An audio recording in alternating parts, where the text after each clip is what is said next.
Good evening my dear founders, అదేవిధంగా panel లిస్ట్లో ఉన్న లీడర్లకి, వాట్సాప్ గ్రూప్ నెంబర్లకి, ప్రతి ఒక్కరికి very good evening my dear founders. మీరు పొద్దున్న కామెంట్స్ పెట్టారు, పార్టీల గురించి మీరు వీడియోస్ చేయొద్దు, ఓన్లీ కంపెనీ గురించి వీడియోస్ చేయమని చెప్పారు. ఓకే, నేను కంపెనీ గురించి వీడియోస్ మాత్రమే చేస్తా. అయినా ఒక్క విషయం, ఎందుకంటే ఇది ముఖ్యమైన విషయం కాబట్టి నేను వాటి గురించి చెప్పడం జరిగింది, కానీ నేను ఆ వీడియోలో పలానా పార్టీ అని ఎప్పుడూ చెప్పలేదు. ఓకేనా, ముందు మన కంపెనీ టాపిక్లోకి వెళ్ళిపోదాం. అసలు కంపెనీ ఆన్ ప్యాస్ తమ కస్టమర్లను కంపెనీలకు ఐటీ అథారిటీ ఏ విధంగా చేస్తుంది, అదేవిధంగా మనకి ప్రాసెస్ అనేది ఈ కాల్వామ్ నుంచి, అదేవిధంగా ఈ వైర్లెస్ సిస్టమ్ కానీ లేకపోతే ఆన్లైన్ సిస్టమ్ కానీ, ఈ విధంగా కంపెనీ తీసుకొచ్చిన ప్రతి ప్రోడక్ట్ని, అదేవిధంగా ప్రతి టెక్నాలజీని మనకు కస్టమర్లు కంపెనీకి ఏ విధంగా ఆధారిత పాస్ సొల్యూషన్ అందిస్తుంది. ఇది ప్రధానంగా అనేక రంగాలలో తాజా కృత్రిమ మేధస్సు నమూనా మద్దతులతో సాఫ్ట్వేర్ పరిష్కారాలను అభివృద్ధి చేస్తుంది ఈ యొక్క ఆన్ ప్యాస్ కస్టమర్ల సొల్యూషన్స్. అదేవిధంగా దీన్ని ప్రధానంగా రివలైజేషన్స్, వెబ్ డెవలప్మెంట్స్, అదేవిధంగా హోస్టింగ్ సేవలు, CRM solutions, all SEO tools, అదేవిధంగా హెచ్ఆర్ మేనేజ్మెంట్ మరియు కౌన్సిలింగ్ ఉంటుంది. ఎందుకంటే విక్రయించే ప్రతి ప్రోడక్ట్ కంపెనీ అనేది ఆర్టిఫిషియల్ ఇంటెలిజెన్స్ సొల్యూషన్లను రూపొందించే దాని సామర్థ్యం. ఇది మెరుగైన సామర్థ్యం కోసం ఇంటర్ కనెక్టెడ్ వర్క్ స్పేస్ సాధించడానికి సంస్థలను సులభతరం చేస్తుంది. అంటే ప్రతి ఒక్క ప్రోడక్ట్ ఎవరు వాడినా, అదేవిధంగా ఏ కంపెనీస్ ఎనీ టైమ్స్లో వాడినా ఇది చాలా గొప్పగా ఉంటుంది, చాలా స్మూత్గా. ఇది ఒక హెచ్ఆర్ మేనేజ్మెంట్ లాంటివి ఉంటాయని ఇక్కడ చెప్పడం అయితే జరిగింది. అదేవిధంగా హెచ్ఆర్ సేవలను, అంతర్గత సేవలు, ఆన్ ప్యాస్ ఉద్యోగం సంరక్షణ తీవ్రంగా పరిగణిస్తుంది. ఇంకొకటి కేవలం ఎన్పిసిఐ గురించి, అదేవిధంగా ఈ ఎన్పిసిఐ అసలు ఏం చేస్తుంది, ఇది ఒక మన కంపెనీలో ఒక భాగమా, అదేవిధంగా ఈ కంపెనీలో ఈ ఎన్పిసిఐ అనేది ఏ విధంగా ఫౌండర్కి ఉత్పత్తి అయ్యేలాగా వాళ్ళకి క్రెడిట్స్ కావచ్చు, ప్రొడక్ట్స్ కావచ్చు, అదేవిధంగా మనం విత్డ్రాల్స్, అదేవిధంగా డిపాజిట్స్ చేసేటప్పుడు ఈ ఒక ఎన్పిసిఐ అంటే national payments corporation of India. ఓకేనా, పూర్తిగా అర్థం చేసుకోండి. ఇది 2008లో స్థాపించబడింది ఈ ఎన్పిసిఐ అనేది. ఇది అనేక లాభాపేక్ష లేని సంస్థ. భారతదేశంలో డిజిటల్ చెల్లింపులను ప్రోత్సహిస్తుంది ఎన్పిసిఐ ప్రధాన లక్ష్యం. ఇది reserve bank of India RBI, అదేవిధంగా ఇండియన్ బ్యాంక్ ఆఫ్ అసోసియేషన్స్ ఐబిఏను చే స్థాపించబడింది. ముఖ్యంగా ఎన్పిసిఐ ప్రధాన కార్యాలయం భారతదేశంలో మహారాష్ట్రలోని ముంబైలో ఉంది. ఇది భారతదేశంలో వివిధ రిటైల్ చెల్లింపు వ్యవస్థలకు కేంద్ర అవస్థాపంగా పనిచేస్తుంది. అదేవిధంగా భారతదేశంలో యొక్క రోజువారీ, అంటే ఒక్క రోజుకి లావాదేవీలలో గణనీయమైన భాగాన్ని ఎన్పిసిఐ వ్యవస్థలు నిర్వహిస్తాయి. దాన్ని ఫ్లాగ్షిప్ ఉత్పత్తుల్లో ఒకటి United states of America payments interface UPI. అదేవిధంగా మొబైల్ ఫోన్స్ ద్వారా బ్యాంక్ ఖాతాలు మధ్య తక్షణమే నిధులను బదిలీ చేయడానికి వినియోగదారులను యూపీఐ అనుమతిస్తుంది. ఈ యొక్క ఎన్పిసిఐ యొక్క తక్షణ చెల్లింపు సేవ ఐఎంపిఎస్ నిజ సమయ ఇంటర్ బ్యాంక్ లావాదేవీలను ప్రారంభిస్తుంది.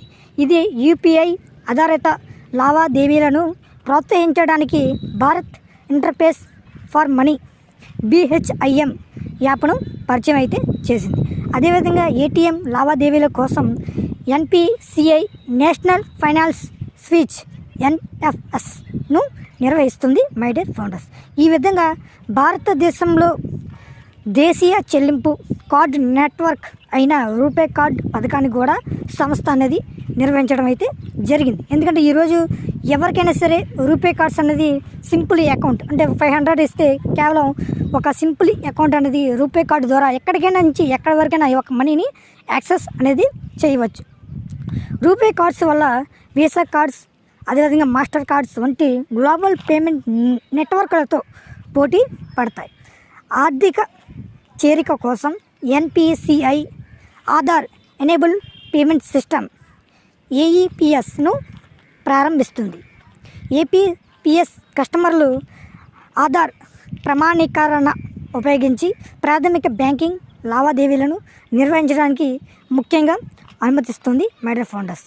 ఇది ఇంటర్నెట్ సదుపాయం లేకుండా మొబైల్ బ్యాంకింగ్ లావాదేవీలను కనీసం 99% సేవను ప్రవేశపెట్టింది మైడియర్ ఫౌండర్స్. ఈ విధంగా అత్యాధునికమైన టెక్నాలజీతో మన ఒక ఇంటర్ఫేస్, అదేవిధంగా మన ఒక బ్యాంక్ విత్డ్రాల్స్, అదేవిధంగా మనం ఎన్ని ప్రొడక్ట్స్ను ట్రాన్సాక్షన్ చేయడానికి ఎన్పిఐసి అనేది చాలా ముఖ్యంగా ఉపయోగపడుతుందని చెప్పవచ్చు.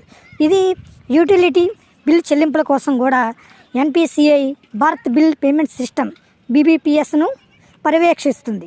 సంస్థ టోల్ చెల్లింపుల కోసం national electronic toll collections NETC వ్యవస్థను కూడా నిర్వహించడం అయితే జరుగుతుంది. ఇదే విధంగా ఎన్పిసిఐ యొక్క సిస్టమ్లను వినియోగదారు డేటా రక్షించడానికి కఠినమైన భద్రతా ప్రణాళికను కట్టుబడి ఉంటాయి ఈ యొక్క ఎన్పిసిఐలో.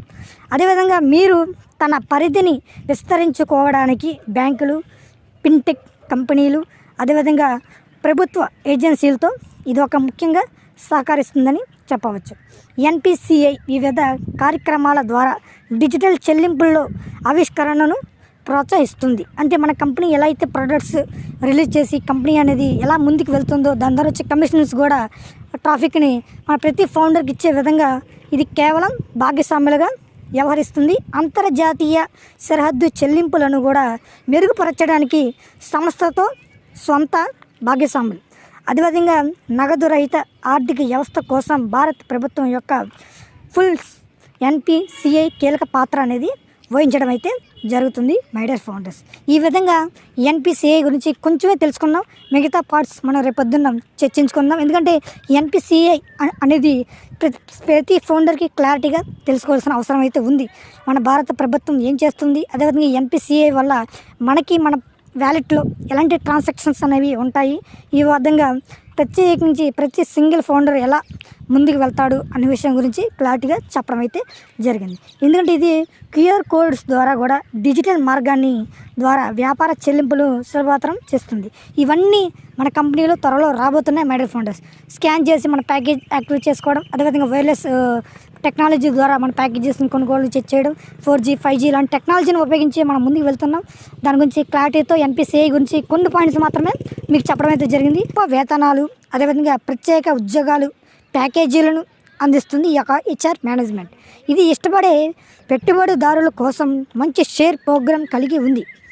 అదేవిధంగా మరింత సామర్థ్యం, మరింత ప్రయోజనాల కోసం ఇది భాగస్వామ్యం చేయడానికి తెరవబడుతుంది. ఇది ఒక సొల్యూషన్ అన్నమాట. మరి క్వాల్కామ్ అంటే ఏంటి?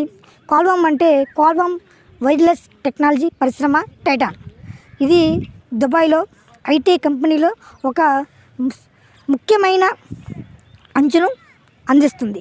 అదేవిధంగా ప్రధానంగా 4G లేదా 5G ప్రారంభించిన స్మార్ట్ ఫోన్ల కోసం మోడల్ అభివృద్ధి అనేది చేస్తుంది ఈ ఒక క్వాల్కామ్ అనేది. ఈ ఒక టెక్నాలజీ మన కంపెనీకి చాలా ముఖ్యమైన, మెరుగైన, సమర్థవంతమైన వైర్లెస్ సొల్యూషన్ను రూపొందించడానికి ఇది రేస్లో మన కంపెనీ అనేది ముందుంటుంది.